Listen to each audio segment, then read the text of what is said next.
Hello everybody, welcome to the Neil's Homestead. About 2 months ago we got our cow Cora, and about that same time was the beginning of the lockdown that we had. An old guy wanted some raspberry jam that we get from an Amish jam kitchen, I guess you call it, and so we stopped by their house to pick up a couple of cases of this jam. I saw a little sign that she had there for KEFIR grains, and I've always wanted to do KEFIR grains, and it just seems providential that I'm at her house buying jam.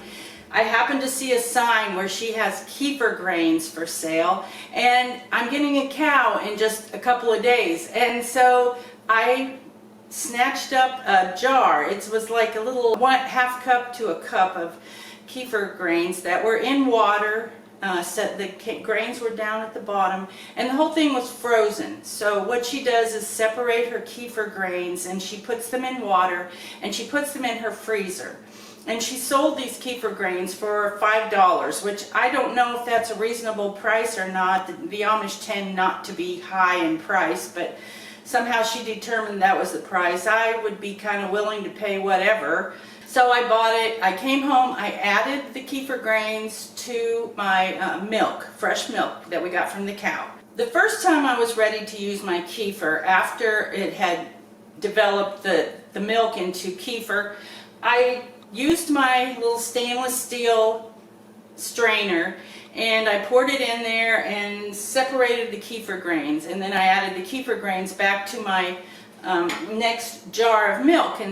But that was a lot of trouble to me because the KEFIR doesn't want to go through the strainer very well. What I thought I was observing is that you put the KEFIR grains into the milk, you shake it up, let it sit on your counter, you shake it up again maybe another time and let it sit on your counter, and the KEFIR grains all sink to the bottom. So I came up with the bright idea of I'm just going to leave the KEFIR grains in the bottom there and pour off the top into a couple of glasses, and then pour the rest of that into a new jar of milk.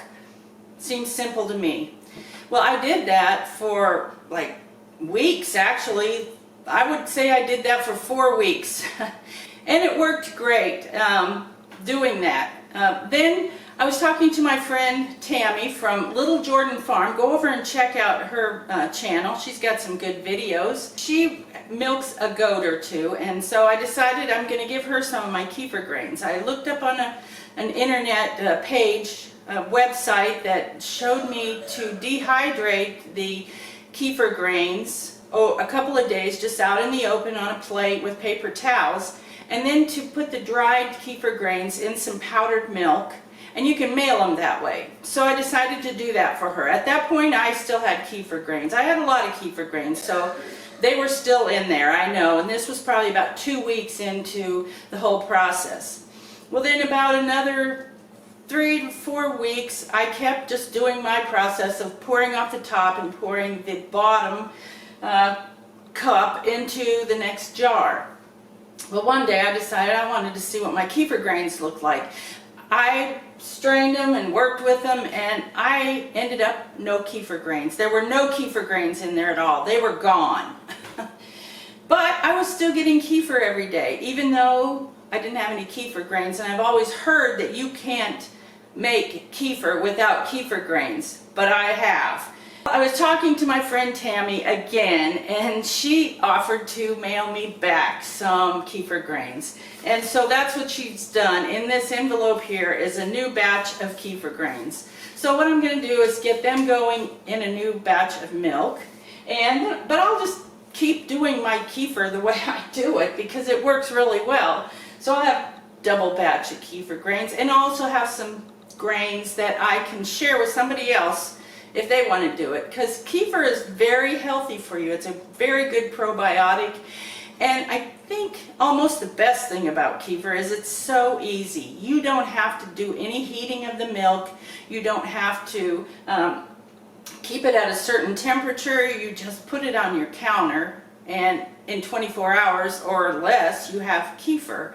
And it's healthy. It helps build your immune system, especially during these times whenever we need a strong immune system because of this crazy virus. This is my kefir that I made yesterday. I'm going to open it up, and as you can see there, the cream rises to the top, and it looks like there are kefir grains down here in the bottom, but I couldn't strain any out. What I do is pour this off into 2 glasses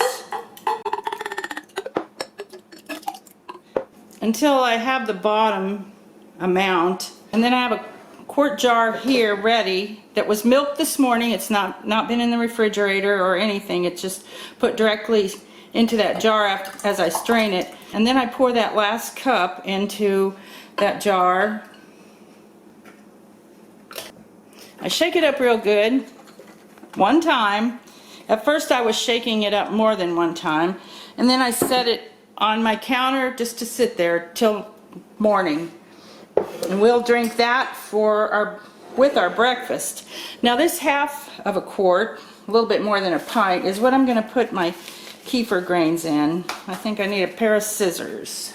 It was at this point that whenever I started editing this video, I found that I didn't have any more footage, so I lost the footage that I did. But what I'm going to do is recreate it a little bit and maybe go another step further. This is similar to what I found inside this envelope, only this doesn't have any of the kefir crystals in it. It just has some powdered milk. Well, I put the powdered milk and the grains and everything into this jar yesterday, just slightly more than 24 hours ago. And if you can see right in here, you can tell that the milk has clabbered and the whey has separated from it. So these kefir grains are very much alive. Tammy, you did a great job. What I'm going to do on this video is to strain these kefir grains. Now Tammy thought that I shouldn't be using my stainless steel strainer because she had heard that stainless steel can kind of dissolve or kill the grains. So I've ordered a plastic one, but I don't have it yet. In the meantime, right now I'm going to use a piece of cheesecloth and a plastic strainer and then a collector bowl underneath. And I'm going to strain out my kefir grains and put them in this new jar of milk. Now, this was last evening's milk, and it's cold, and it doesn't matter if you use cold or warm milk. I always use warm, so I'm just going to pour that in there and show you what it looks like. It's really thick. I'm going to use a silicone spatula to move that around in there and see if I can get it to go through the cheesecloth without too much trouble. This is where I kind of feel like it's a lot of trouble to try to get it all taken out of there and separate the grains. It was just easier to pour it directly from the jar and use what I wanted, and then pour the bottom part in. And obviously it worked well, except that I don't have any of the grains. They're gone. And what I think I did was I drank them, because you can see that this is kind of chunky and it goes down kind of chunky. I don't bother to stir it up. The chunkiness doesn't offend me. Some people might want it smoother and not like the chunkiness of it, but I'm good with it. And I think I just didn't notice that I was swallowing those tiny little grains. Now I've seen pictures of other people's grains that were much larger. I've seen pictures of them pretty good sized. I see down underneath there, that's just the milk, the liquid milk out of it. I'm gonna try squeezing it. That makes it happen. I can feel some little grains down in there.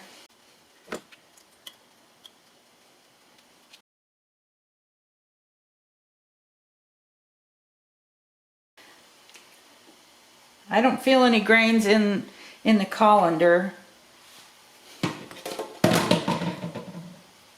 but I do feel tiny little grains in here. So I know I've got them captured.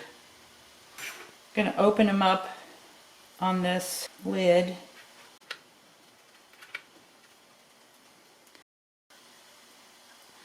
I'm going to show you what the little grains look like. Now I could rinse them off and they'd be even cleaner, you know.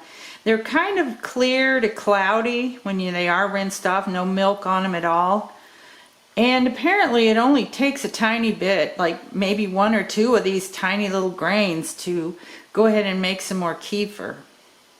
So I guess in a way I'm kind of glad that I didn't have that other footage, because I'm able to show you what I've got with these KEFIR grains and show you how well the KEFIR grains held up to drying and mailing.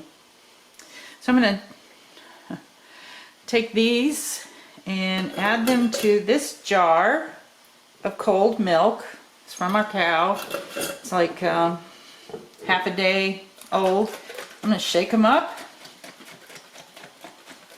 leave them on my counter, and then we're going to go for another day. And I'm going to have some kefir to probably give the chickens or somebody, because we can't drink that much. Or I'm going to have to start getting creative on how to use kefir. Thanks for joining me, and I'll see you next time. Just to be with you.